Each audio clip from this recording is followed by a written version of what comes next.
पिछले कुछ समय से मैं देख रहा हूं कि पटना में लाठीचार्ज करना वो नियम बन गया है। कल बीजेपी के लोगों पर लाठीचार्ज हुआ, ये कोई नई बात नहीं है। कोई शिक्षक चला जाए उस पर भी लाठीचार्ज, बेरोजगार बच्चे जा रहे हैं उस पर भी लाठीचार्ज, कोई सरपंच गए उन पर भी लाठीचार्ज, मुखिया जी लोग गए उन पर भी लाठीचार्ज।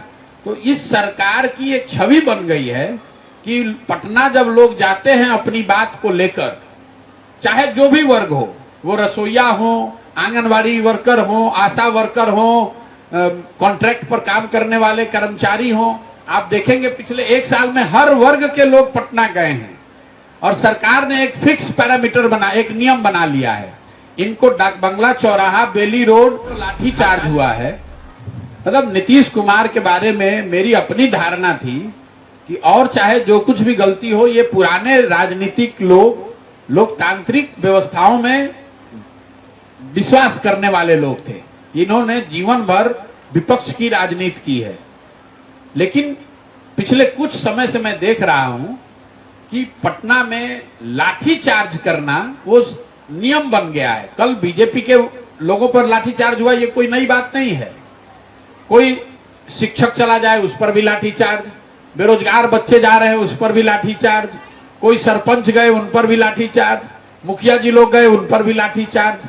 तो इस सरकार की एक छवि बन गई है कि पटना जब लोग जाते हैं अपनी बात को लेकर, चाहे जो भी वर्ग हो, वो रसोईया हो, आंगनवाड़ी वर्कर हो, आशा वर्कर हो, कॉन्ट्रैक्ट पर काम करने वाले कर्मचारी हो, आप देखेंगे पिछले एक साल में हर वर्ग के लोग पटना गए हैं और सरकार ने एक फिक्स पैरामीटर बना, एक नियम बना लिया है। इनको डाक बंगला चौराहा, बेली रोड, हड़ताली चौराहे पर घेरो और इनको लाठी से मारो। मुख्यमंत्री या उनके मंत्रियों पर कोई परेशानी नहीं आनी चाहिए। अब जो लाठी खाना है खा लीजिए।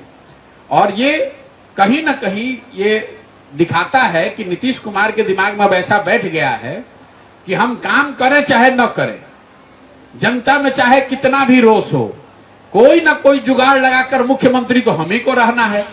तो हम चाहे लाठीचार्ज कराएं, या लोकतंत्र में आप किसी पर ऐसे लाठीचार्ज कराइएगा तो आपको डर होगा कि आप चुनाव हारिएगा। नीतीश कुमार और ज्यादातर बिहार के नेताओं में वो डर खत्म हो गया है। लोगों को मालूम है कि जो आदमी लाठी खाकर आया है डाक बंगला चौराहा से, वही आदमी कल जात के नाम पर फिर उसी दल को वोट करेगा जिसने की लाठी से उसको मारा है। इसीलिए लाठीचार्ज हो रहा है और ये दुखद है।